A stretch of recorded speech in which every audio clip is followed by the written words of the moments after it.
Hello guys, welcome to our channel Anand Academy. நம்ம இன்னைக்கு previous year question LCM of a power k, a power k plus 3, a power k plus 5 இதுக்கான LCM பார்க்க போறோம்.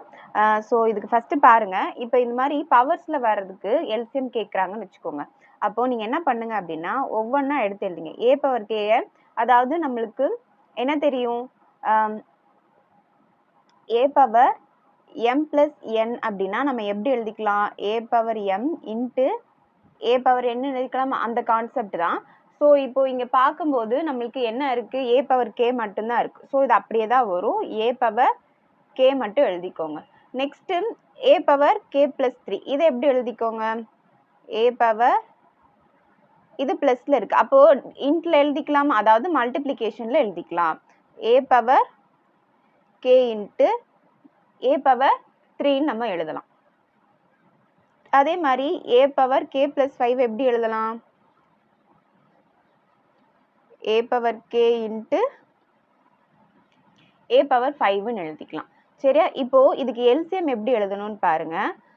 LCM அப்படின்றதுக்கு பவர்ல இருக்கிற வேல்யூக்கு LCM வருது அப்படின்னா எல்லாத்துலயும் காமனா இருக்கிறது பாருங்க. சரியா? இப்போ காமனா எல்லாத்துலயும் என்ன இருக்கு, a power k இருக்கு, a power k இருக்கு, a power k இருக்கு. ஓகே, அப்போ காமனாவும் இருக்கணும், சாரி காமனா இருக்கணும்ன்ற அவசியம் இல்லை, எல்லாத்துலயுமே வந்து இருக்கிறதுல ஹையஸ்ட் பவர் எடுத்து எழுதணும். சரியா?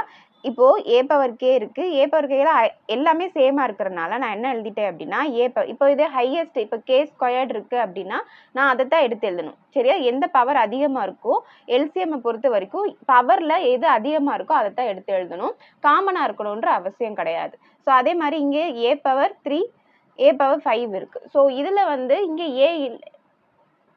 a power 3 சம்திங் இல்லை, a power 2 சம்திங் இல்லைன்றனால நம்ம அதை எடுக்கக்கூடாது. இல்லை, எதுலனாலும் இல்லைனாலும் நம்ம என்ன பண்ணிக்கலாம்னா ஹையஸ்ட் பவர் எடுத்து எழுதிக்கோங்க, இன்ட்ல எழுதிக்கோங்க.